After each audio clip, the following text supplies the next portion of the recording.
নমস্কার বন্ধুরা, দেখো শ্রাবণ মাস চলছে। আর এই শ্রাবণ মাসে আমরা এক জায়গায় গেছি বাবা মহাদেবের মাথায় জল ঢালতে। তো দেখো, অন্য কোথাও যাওয়ার থেকে আমরা এই জায়গাটাই বেছে নিয়েছি। খুব শান্ত প্রকৃতির জায়গা। এই যে দেখো, এটা অবশ্যই বলবো কোথায়। এটা হচ্ছে আমাদের নদিয়া ডিস্ট্রিক্ট, শিবনিবাস বলে সবাই অনেকে।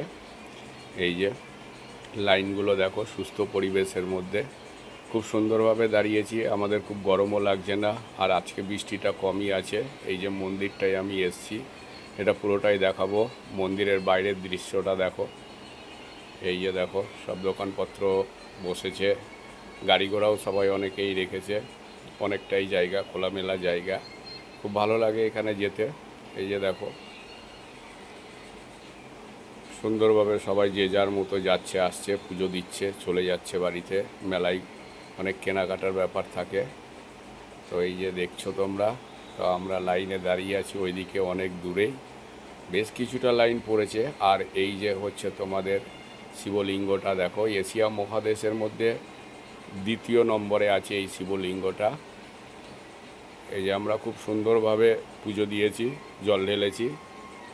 যে যেমন পারছে সে সেরকমভাবেই পুজো দিচ্ছে, খুব ভালো লাগছে। আর এই মন্দিরে আসতে গেলে তোমরা অন্য সময় যদি আসো, এই যে ঠিকানাটা দিয়ে দিলাম, মানে ঠিকানা বলতে তোমাদের ব্রাহ্মণের কখন থেকে কখন পুজো হয়, কটা পর্যন্ত খোলা থাকে, পুরোহিতের নাম্বারও দিয়ে দিলাম এইখানে। তোমরা যদি অন্য সময় কেউ আসতে চাও, অবশ্যই যোগাযোগ করে আসবে। ব্রাহ্মণ এখানে সব সময় থাকে, তাও তোমরা যোগাযোগ করে আসবে। আর ওই মন্দিরের পাশেই আর একটা মন্দির আছে, যেটা রামসীতা মন্দির বলে। এখানেও সব সময় ব্রাহ্মণ থাকে। তো তাও তোমরা একবার যোগাযোগ করে আসলে ভালো হয় অন্য সময়। তা এই যে দেখো, এটা হচ্ছে রামসীতা মন্দির।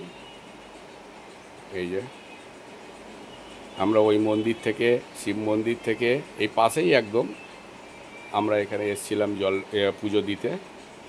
আর এই যে দেখো, পুরো মন্দির চত্বরটা দেখো, খুব নিরিবিলি প্রকৃতি, মাঝে একটা খুব মানে আশেপাশের পরিবেশ খুবই ভালো। তো আমি কি করে এসেছি দেখো, আমার বাড়ি হচ্ছে মদনপুর। আমি শিয়ালদার থেকে গেদে লোকাল ছাড়ে, তো আমরা শিয়ালদায় কেন যাব, আমি মদনপুর থেকে উঠেছি। শিয়ালদার থেকে গেদে লোকালে করে এসে আপনারা মাঝদিয়ায় নামবেন, অথবা আগের স্টেশন তারকনগর, দুটো স্টেশন থেকেই যাওয়া যায়। তো আমি গেছি মদনপুর থেকে।